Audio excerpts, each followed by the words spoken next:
Hello. Today I'm going to show you how to solve an equation using your graphing calculator. Okay. Now this is only to check your answers. Okay. You are not using this to get your answers and that's it.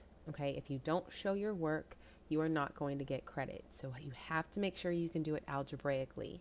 If you just give me the answers, all right, and say you use your calculator, that means nothing to me. Okay. All right, but let me show you how you can use your graphing calculator. Now, if you have one of the newer ones, the TI-84 Plus, this one's the silver edition, those fancy colored graphing calculators, they have a app. So if you go to apps, of course not this one. Okay, well, I don't have that on here, but if you go to apps, then go to, mine is spelled, I think, like polynomial. How is it? Simulation app. I think that's how it is. Looks like polysmilt. All right, simulation app. And under there, you're going to be solving a polynomial equation. Okay, so solving a polynomial. I can show you this in class with my calculator.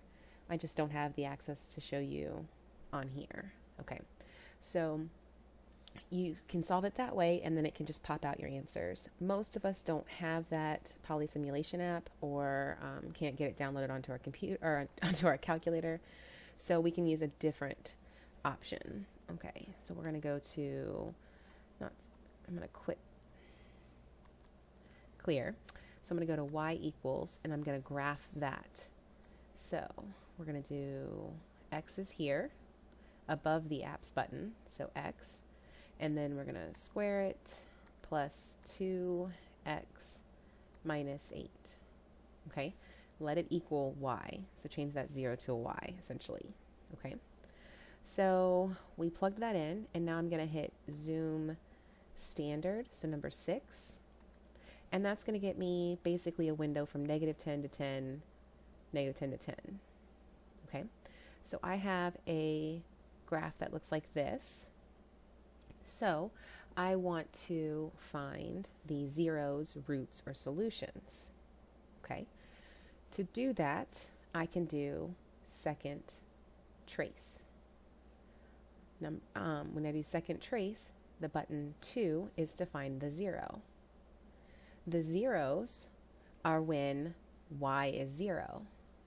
So while we plugged this into our equation as y equals x squared plus 2x minus 8, the zeros occur when y equals 0. So that's on the x-axis.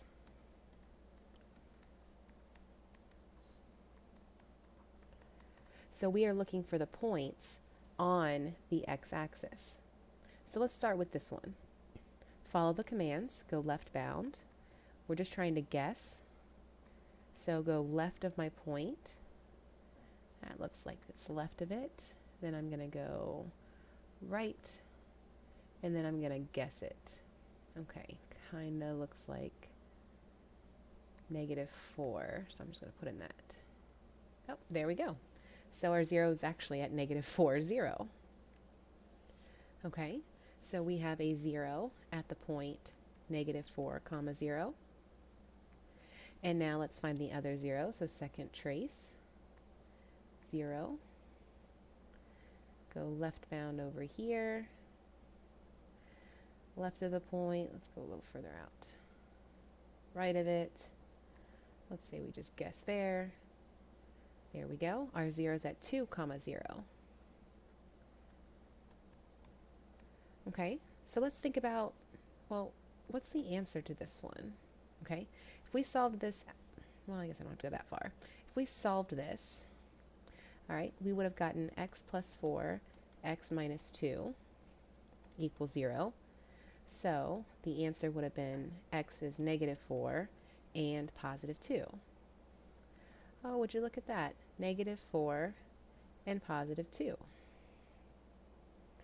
Notice the solutions are along the x-axis. Okay? That's how we can also get our solutions. Of course, it's not going to give us anything pretty like radicals, right? You're going to get a decimal answer using your graphing calculator. Okay? But this way, at least you can check it. Okay? Here are different shapes, different parabolas you could get. So these are all going upwards, these are all going down. Notice they're always talking, or each column is talking about b squared minus 4ac. That's the discriminant. Okay, so remember, the discriminant is b squared minus 4ac, which told you the nature of the roots. So if b squared minus 4ac is bigger than 0, we have 2 real roots. Look at that. We have 2 answers on our x-axis. When the discriminant equals 0, notice we only have 1 solution, 1 real root. Right? These over here, that's 2 answers. 2 answers. 1 answer. And this has nothing because there is nothing along the x-axis. It's empty. Empty. Okay, so we have a positive parabola, negative parabola, right? Hopefully you remember what A is. A is up front. Okay, so this is how you can use your graphing calculator to find your zeros. Again, it's really only nice when you have nice, rational answers. But let's say you get the square root of 13 as your answer. Well, that's great, but you shouldn't expect your equation to be over here, right? So a good way to check it is by graphing your equation or using that Poly simulation app. Okay? Again, I don't mind you using this. It's not cheating. You're using, I'm allowing you to use your graphing calculator. All right? I consider it cheating if you don't learn it algebraically, because that's what's going to get you through all this math. I promise you're going to see this over and over again. Know the math. It's helpful. Okay? Because it's going to get more complicated.